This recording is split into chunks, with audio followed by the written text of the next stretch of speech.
కురుమ సామాజిక వర్గానికి ప్రభుత్వం కేటాయించినటువంటి భూమి ఏదైతే ఉందో అది ఆ సామాజిక వర్గానికి సంబంధించినటువంటి పిల్లల భవిష్యత్తుకి, ఆ పిల్లల చదువులకు, అట్లనే ఒక సాంస్కృతిక కేంద్రాలకో దేనికో ఉపయోగపడాల్సినటువంటి అవసరం అయితే ఉంటుంది.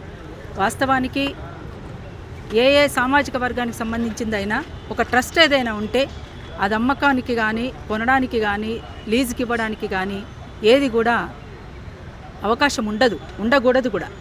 ఒక ట్రస్ట్ సంబంధించినటువంటి నిబంధనలు అవి.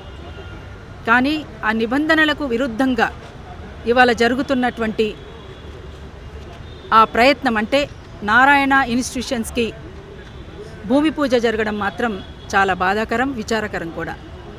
ఇప్పటికైనా మించిపోయింది లేదు. అందరూ కూర్చొని ఒకసారి మాట్లాడుకొని అది ముందుగా విత్డ్రా చేసుకోవాలి. విత్డ్రా చేసుకొని ఒకసారి ఇంటర్నల్ మీటింగ్ ఏర్పాటు చేసుకోవాలి. ఇందులో ఈ సామాజిక వర్గంలో ఉన్నటువంటి పెద్దలు, యువకులు, మహిళలు, విద్యార్థులు, ఇంటలెక్చువల్స్ ఇట్లాంటి వాళ్ళని కొంతమందిని సెలెక్టెడ్ పీపుల్గా ఉన్నటువంటి వాళ్ళతో ఇంటర్నల్ మీటింగ్ ఏర్పాటు చేసుకొని సమిష్టి నిర్ణయంతో సమిష్టి కృషి జరగాల్సినటువంటి అవసరం ఉంటుంది.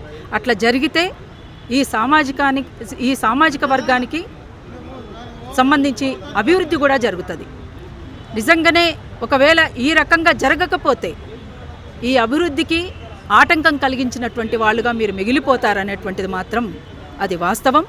అట్లాంటిది జరగకుండా ఉండాలి అంటే ఖచ్చితంగా ఇది సమిష్టి నిర్ణయం జరగాలి, సమిష్టి కృషి జరగాలి. సమిష్టిగా ముందుకు పోతే ఏదైనా సాధ్యం కానిది ఏది కూడా ఉండదు.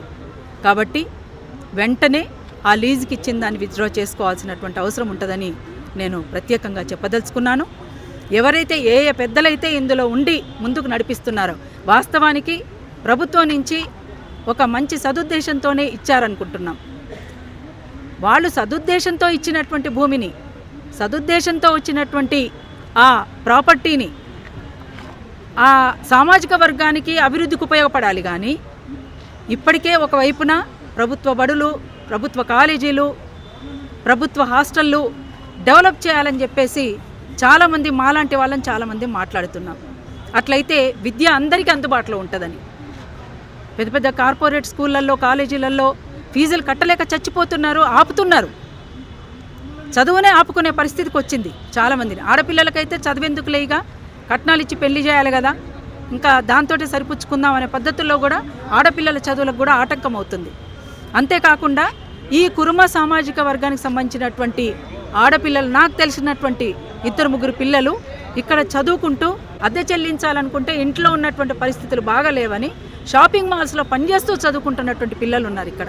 అటువంటి పిల్లలు రేపు ఇదే ప్లేస్లో ఈ సామాజిక వర్గానికి సంబంధించినటువంటి బిల్డింగ్లు ఏర్పాటు చేస్తే తప్పనిసరిగా వాళ్ళు ఇక్కడ ఉండి చదువుకునేటువంటి అవకాశం కూడా ఉంటుంది. కాబట్టి వెంటనే నారాయణ ఇన్స్టిట్యూషన్స్కి ఇచ్చినటువంటి దాన్ని విత్డ్రా చేసుకోవాలని నేను కోరుతున్నాను. Thank you.